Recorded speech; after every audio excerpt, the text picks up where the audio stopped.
What's up, jammies? Welcome back to another episode of Ricky's Ram Jam presented by Barefoot Wine. It was a heartbreaking 28-22 loss against the Eagles on Sunday. That was tough, but the boys fought like hell. The entire team fought like hell the entire 60 minutes of the game. Joining me to wrap up the season is J.B Long, the voice of the Rams. But first, we need to do the last coin toss of the season. Okay, option one, Jared Verse wins Defensive Rookie of the Year. Pretty easy choice. But how much are you going to flip this coin? Because are you willing to put it on the line that next year, option two, Jared Verse will be the Defensive Player of the Year? Option one or option two? Let me know below. Joining me now for the final barefoot toast of the 24 season is the voice of the Rams, J.B Long. J.B, how are you? I'm good. I'm excited to be here. I'm disappointed in that I've been asking all year to be on Ram Jam. I think this has been your best season yet. And each time I've been met with the put off, well, wait till the season is over. You can be the finale, which feels like an honor when you say it. But I know that you were just putting me off, and that I had to wait for there to literally not be another Rams game before I could come on Ram Jam. Well, we had a good thing going. We were like jinxing it. So we were marking off every Tuesday for like when we would have to do a show. And then the kicker was when you texted me the link to the Andrew Whitworth show and you're like, okay, now I really see how it is. And I was like, no, I swear, like the fans want to hear from JB. Like you are the perfect person to wrap up this season. No, the fans hear too much from me, but there was a week where I thought, okay, this is my time. You actually did extend the invite. You didn't like send me the show link. We were like on the doorstep, and then I got wait a second, I got a better offer. It wasn't specific who that offer was. I had to wait to watch the show, and once I did, I understood, and that one I won't hold against you. I mean, I want to say Whit ahead of that game and then his speech, I think I want to say thank you because you allowed, I want to see destiny to occur by that, the lead up to that Arizona game, you know? It was how that was supposed to go. And you're right. We had one of the strongest reversed jinx streaks of my career. So thank you for being my dancing partner. Absolutely. So after the game on Sunday, you tweeted that you've never been prouder to be affiliated with the Rams. Why is that?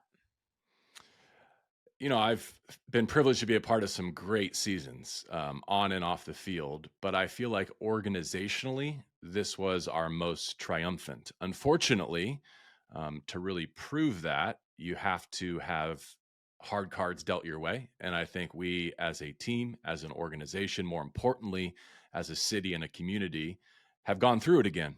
And football is just such a small secondary, tertiary component of that.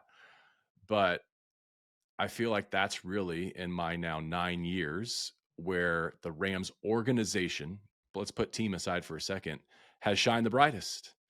And I like the fact that not only do I work for an entity that is committed to winning games and championships, but is ready, willing, and able to step to that even higher level when it's necessary. And unfortunately, there have been too many instances where that has been required. Yeah. But even when it hasn't been required, you know, there's a lot of components of the Los Angeles Rams that proactively seek out difference-making opportunities in and around our community. And unfortunately, I have not played as much of a consistent leading role in some of those efforts, but I think what I was touching on there is I saw Sean McVay and the Rams win and a lot of coaches and players that I care about. But especially in the trailing couple of weeks, I saw a lot of other corners of who we are as a company. Yeah. Not just win, but feel the rewards of the blood, sweat, and tears that they have put in for so many months and years as well. Yeah, perfectly said. It every day that I wake up as a Ram, I'm like so proud to work for this organization, and seeing all of that come together for the organization and what they have done for displaced victims in the LA area and what they did to Arizona, like even on days where they aren't doing this phenomenal, huge effort of things, I still kind of, I feel that sentiment all the time. Let's talk about the game on Sunday a little bit. What did you think about the way the Rams fought back down 28-15 late in the fourth to have a chance to win it in the end? It was a microcosm of the season at large, wasn't it? Um, I don't know. I don't know about you, but I'm still struggling to kind of unwind the complicated cocktail that was the way this season finished, right? Because in so many respects, I feel like the Rams bumped up against the ceiling of their range of possibilities in a really rewarding, fulfilling way. And I'm complimentary and proud of that. And yet, because of how close they came to even more and knowing how that path to New Orleans was made available to them the night before they kicked off, Yeah. it's really tough to let it go. Every season is, but in particular this one, because while I feel like in some regards they overachieved, I also feel like they proved to me and to us that maybe they were underestimated and that there was every reason to believe that they could have redeemed that early season loss against the Eagles with a playoff victory, and that they would have been able to put a great game plan against the Commanders, and who knows, maybe even gone further down that road. So Yeah. I think with each passing day, more fond memories will take over from the raw nerves right now. But the other thing, Erica, too, is if this wasn't such an easy team to root for, it would be easier to let this year Yeah. go, and Yeah. especially in the way that it ended. But I admire and care so deeply about so many of the players and coaches involved, and they run such a wide range of just beginning and on the back nine that, um, yeah, this one lands differently. This one, this one really lands differently in a lot of great ways, but also a lot of challenging ones that I think will take all of us a few more days or weeks to sort through. Yeah, I absolutely. The way that this team, and I know everyone's like, "Oh, from 1-4 to this," but this Mhm. 1-4 team wasn't the real team. I mean, it was. It shows their grit and the resilience and how they all, next man up and tried to hang on to get to where they got. But there's just a few breaks where I look back at this game on Sunday, Mhm. and you just summed it up perfectly, where it's like that sting is going to take a while. Whether it was anecdotally or analytically, the Rams won that game in a lot of critical ways. Like Hmm. play in and play out, I felt that they won more reps than did the Philadelphia Eagles. Unfortunately, Philadelphia's wins were more consequential in the outcome. So that too makes it tough to let go and not want another swing at it. But yeah, I think the backstory of 1-4 is really meaningful. I don't know that necessarily too many had Super Bowl aspirations for this group, but what I loved about it and why I wanted to really see them continue to win and drive further into the postseason than maybe they were given the opportunity to is because this group didn't succeed because everything went their way. They didn't win 10 games and a West title and have a chance to host an NFC championship game because their blueprint, their design played out in front of them. Quite the opposite. Whether it's going back to free agency or some of the summer injuries, turned September injuries, or the front loaded schedule, which turned out to be the toughest schedule in the National Football League. No, the Rams were there on the final drive with a chance to host the NFC Championship game in spite of things going against them at seemingly every turn. And yet, all the way until that wild card win against Arizona, they found a way to spin those setbacks positively. And that was, I think, a really, really endearing characteristic of this 2024 chapter. Yeah, and there's a lot to be hopeful too. Like I know there's this sting, and the football is a business, and you Mhm. never know who could be here next season or who could be added. However, the defense, 16 sacks in 2 playoff games. Jared Verse, I mean, defensive rookie of the year, hands down. Braden Fisk was in that category. I mean, once healthy, the defense improved so much in the second half. What do you think the ceiling is for this team, regardless of this unknown future? Yeah. I mean, it's not lost on me that was Les Snead's birthday on Sunday, and to Yeah. see rookie after rookie, some of them drafted, others undrafted, step into that fray and really deliver. It felt like that was the gift that he and his staff deserved. And similarly, this coming Friday, Sean McVay's birthday, I wanted him to have a week on the job to have to work through that and postpone that celebration so very much. But I think you're right to kind of take that as the next step as we do transition to this off season.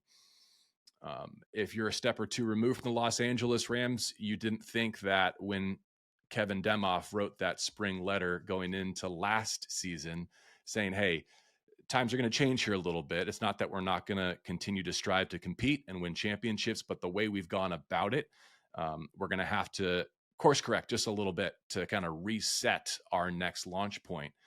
And while they were resetting, I think because of how special this organization is and because what a force of nature its leadership is, including its head coach, it's like, no rebuild here. Like in this intervening time, what we're going to do is draft 2 incredible classes, supplement them with key free agents and college free agents, and we're going to win double-digit games, and we're going to get 2 playoff berths out of this. And so whatever you saw 2025 being, we'll get there. But in the meantime, we're not going to take the steps back, and we're going to have this sustained success, which, like Sean says, is really the truest measurement of performance. And in this sport specifically is so difficult to achieve. Yeah. And off of that, I would like to play you just a clip from Coach McVay after the game on Sunday. This is the time for gratitude, for appreciation. I love this group. I love this coaching staff. I love these players. And I also understand and appreciate how difficult it is to be in positions like this. Love this group, and I'm just really sad that this journey is over. This was a special season. It's as much fun as I've had, as much as you've ever wanted to do right for the people in that locker room. We've had a lot of special teams, but this team, there was something really special about them, and I think I'm up here pretty shocked.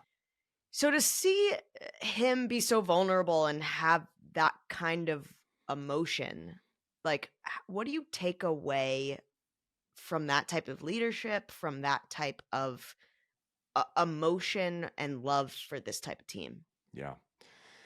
He and Cooper and some others have become fond of saying, like, we tried to discipline ourselves to be where our feet are.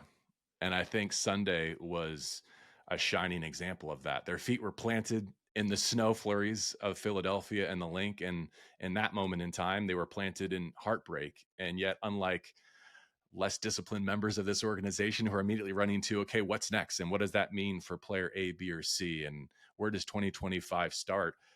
I appreciate that after 8 years on the job, Sean has come to know himself and to guard against some of those natures to make sure that that specific team, which will never be together again, got its proper moment, got its proper appreciation, got to mourn the fact that it was over and celebrate the special memories that they made that I know will all carry forward. So look, it's not lost on me and you, and certainly not him, that this offseason is going to be full of difficult choices for a lot of people, just like every single one is. But specific to this edition of the Los Angeles Rams and some household names that have been the foundation and leading contributors to championship seasons, whether it continues, whether it ends here, it's not a one-size-fits-all answer. But I think understanding what is to come lends a poignance to that moment being one that we can all appreciate they earned, and also understanding that it's where this team ends and the next one begins. Yeah, he said he's never had more fun than he did this season. And I remember during training camp, that was sort of the energy around camp as well. And I remember you saying that to Matthew Stafford at a Inside Rams camp, being like, you look like you're just having so much fun out there. If this was Stafford's last game in Horns, what do you think his legacy will be for this Rams team? Well, that's where I would have loved for just that one more victory, and not to keep lingering on that, but it would have made him the winningest postseason quarterback in franchise history. And knowing the backstory that he came to Los Angeles without so much as a playoff win and now is regarded as one of the most clutch postseason performers with some of the statistics and resume wins to back that up. He's, in my mind, made it to Canton. I think this season in particular, the additional accolades, entering the all-time top 10 in some specific counting categories, leading another division championship, winning another postseason game, capturing the imagination of the football community the way that he did. I think he's there. I also think that there is some real institutional value in having him potentially get the opportunity to do more and to make sure that he is regarded as one of the great and LA Rams quarterbacks. I think he will be, whether or not he plays another down. Um, but I think time needs to go by. I think for him and his camp and the Rams and theirs, because the first step of this offseason, I think, begins with him and what his ambitions are and how they marry up with what the Rams feel like is best for 2025 and then the window of time thereafter. Yeah, he said it in the locker room right after the game. He looks at his watch. He's like, it's been 30 minutes since this game just ended. I need to kind of process this. However, I feel like I played some pretty good ball this year, and I think I have some that's it, left in me. Erica. And that's it. Like, I like the hard conversations. I'm glad that just like letting this season go, this is going to be worth wrangling with. Right. If he was not performing well, or heaven forbid injured and not feeling like it was worth another year off of his life and away from his family and risking his physical nature like he does, then this would be easier. I'm thankful that he finishes on such a high note in the postseason, and that there's a very tough case to be made that the Rams of 2025 can find a better option at quarterback than John Matthew Stafford. Like, that is a great place to be. It's a difficult one, but I'll take that over the alternative every January. Yeah. Yeah. I don't know. He had his little Matthew Stafford twinkle in his eye. I think I played some pretty good ball. I think I have some left in me. I mean, obviously he needs to sleep on it, but I don't know. I got a little bit maybe more fired up from that clip circulating Twitter than maybe I should. And I know obviously you have to keep expectations where they are. Okay, so I feel, the energy from both of us is sad and low, and I'm sure the viewers that are watching too. But there's so much to be happy about as well when you're looking back at this season. And so right now I just kind of want to do like a little energy sage, right? Okay. And so Yep, do it. before we do our Ram Jam, I just want to first of all give you your accolades. Like, not only are you such a talented broadcaster, but the writing pieces that you do on the Rams, and most importantly, the trailers that you do each and every week that get Rams fans so pumped up. Take me through how you come up with that. I want to know the J.B Long process. Like, are you pacing in the garage being like, okay, like this is the theme that I've got this week? Take me through, because you are really the brains behind those each and every week. And sometimes I have to admit, I'm jealous that I didn't think of some of the things that you say. I have to say that. Well, when we run too long on this episode and you go back and you have to edit out, like, which question and answer are we not going to include in the published version of this edition of Ram Jam? This will be the one. So Yeah, I'll no, answer no, the question, I but please wanna promise know. me that you'll excise it. Yeah, I think that's part of my heartache this week. Is I love the rhythm and the process of a week on the job, and it all stitches together so wonderfully for me, and I'm so privileged and I'm so humbled by the fact that I get to fly home from a game and think about Rams and think about what conversation I'm going to have with a player the next day and what the best course of conversation might be for the Sean McVay show. And usually through those exercises and living and eating and sleeping and breathing Rams football like we love to do, I'll be honest, some weeks it is challenging, but because we've had so many great seasons, a lot of times it's a lot easier than it should be, because the team gives us such great narratives, because the coach gives us such a great ethos to tap into. Like, when he gives you "we not me," or when he gives you "model the way," or when he gives you "we're built for this," like, how can you not take that and run with it? Now, I'll stop there in terms of my portion of the program, because the truth of the matter is that Sunday into Monday is where I do my legwork. And from there, the creative side of our organization and our studios team, which you know really well, they do all the magic. Phenomenal. We have And the best in the league, for sure. and if my limited ability is reading, writing, talking, like, theirs far exceeds mine. And so should we? I mean, you can name drop a couple of them if you want. I always hesitate to go down that line because I mean, I'll be inevitably here I'll all forget day. someone. But Michael and Solo and Sophia and Yusuf and everyone on our studios team. That's just, on the vertical that is the trailer, which you asked specifically about. We could name a Right. dozen more. But then think about all the videographers who shoot the incredible clips and capture the amazing sound that bring those pieces of content and so many others to life.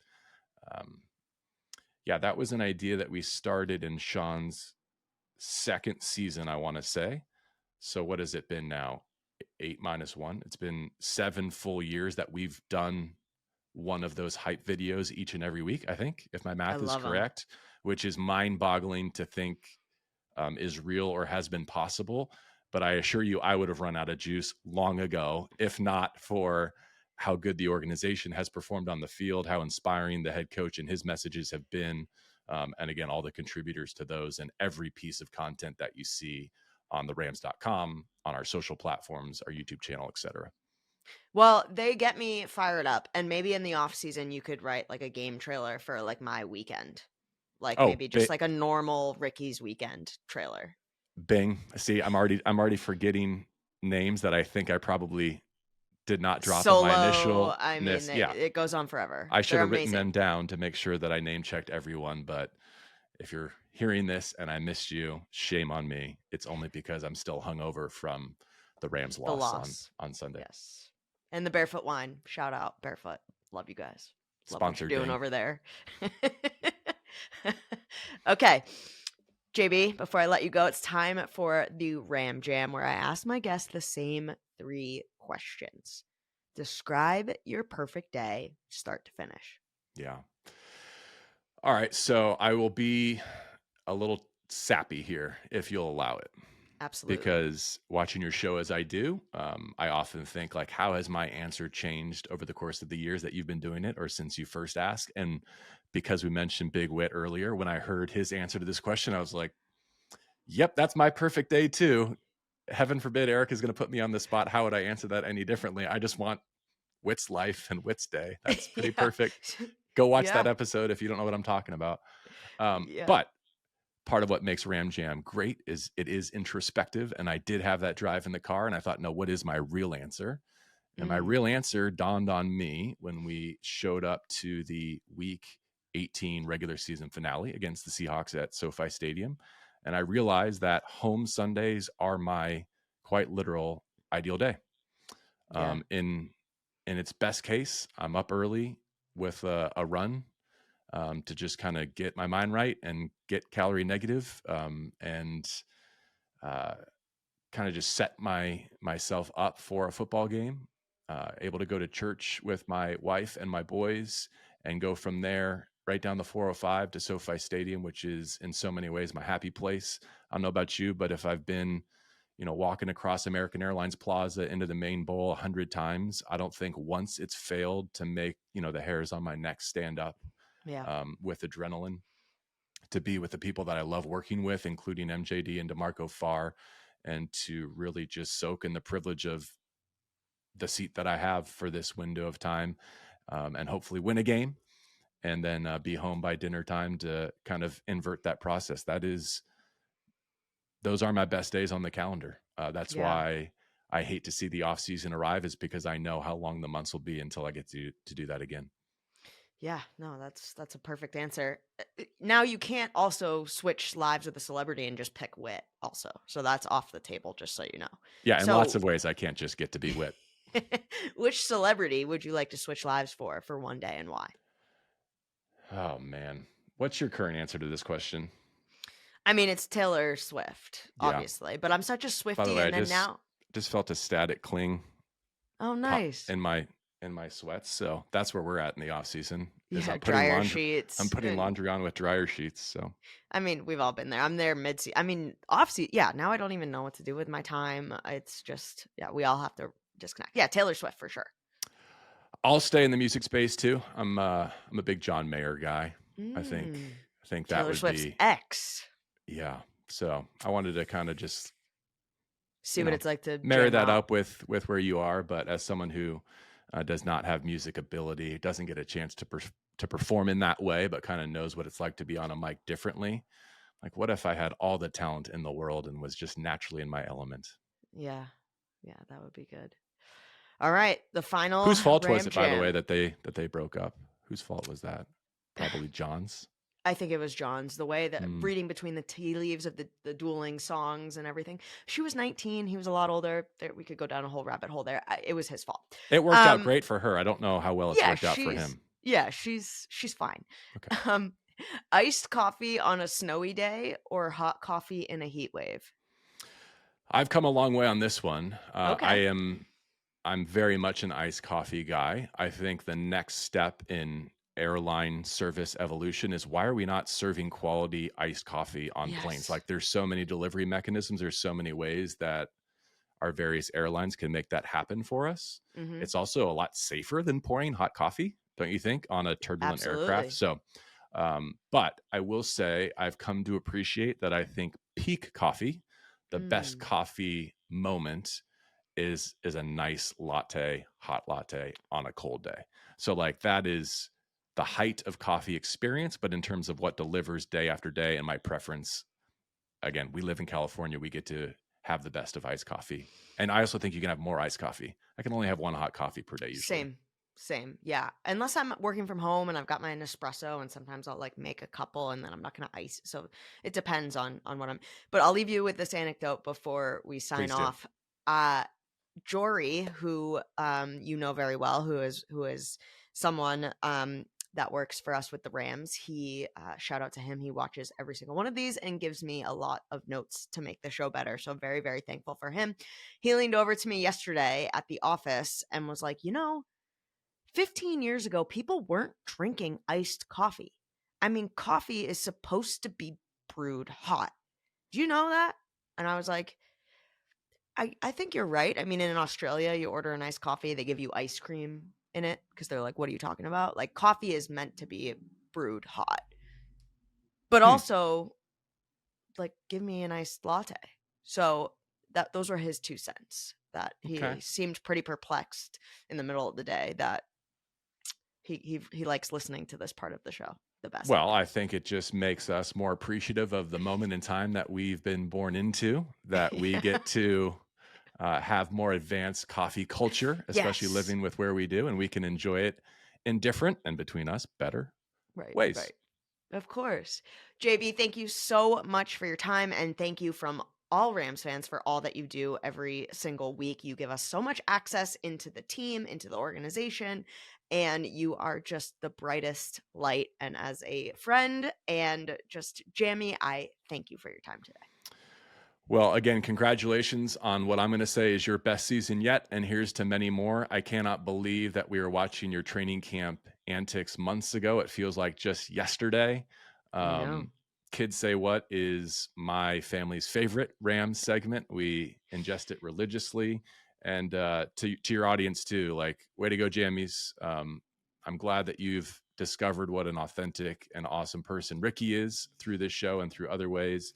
And thank you for allowing both her and me to give you the access that we do, because that's the reason why we do it and why we are allowed to do it. So appreciate all your support this season, and here's to even better in 25.